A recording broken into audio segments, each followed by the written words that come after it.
actually been designed to beat.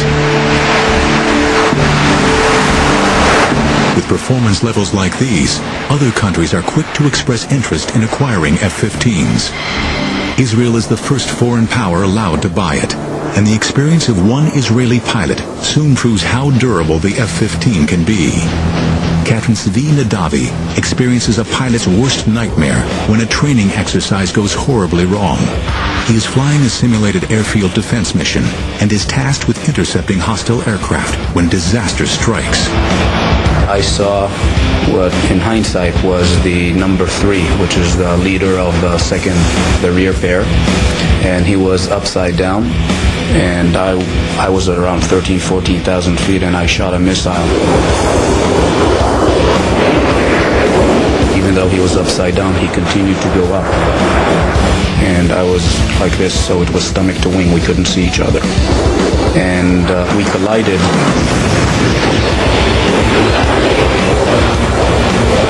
Big commotion, big bang.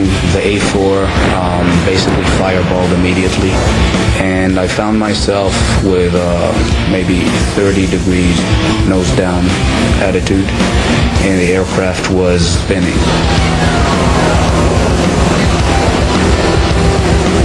Right after the crash, I told my navigator, prepare to eject, we're going to eject.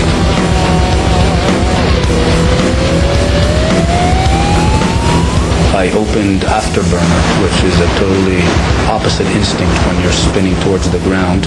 Then the roll slowly stopped and to inspect me. There was a huge spray of fuel that was being drawn out of the wing, and it basically camouflaged what was going on there.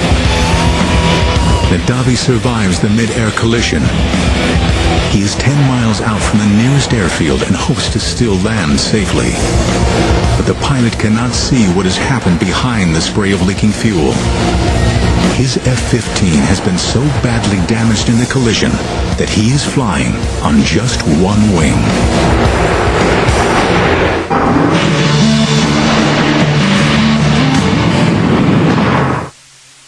On last week's episode of The Revolution.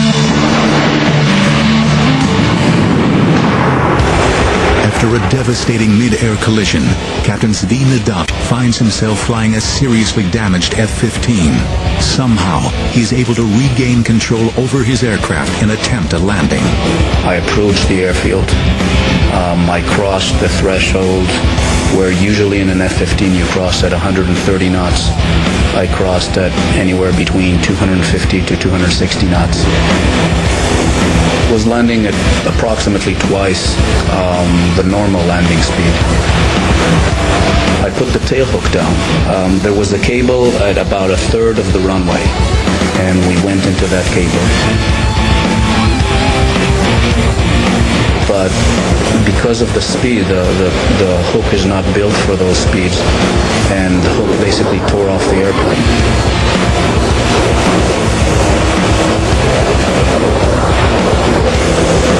We stopped maybe 20 feet short of the barrier. As I was running at the last 50 knots, bleeding off, my wingman said, "You're not going to believe what you flew on." And I opened the canopy, and I reached back to shake the hand of the navigator.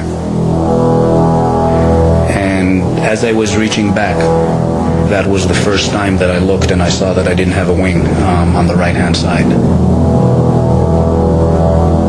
It's highly likely that if I would have seen it clearly, I would have ejected, because it was obvious you couldn't really fly an airplane like that. I don't think any other aircraft could have taken that amount of damage, or that portion of its flight surfaces removed and continued to bring us home safely.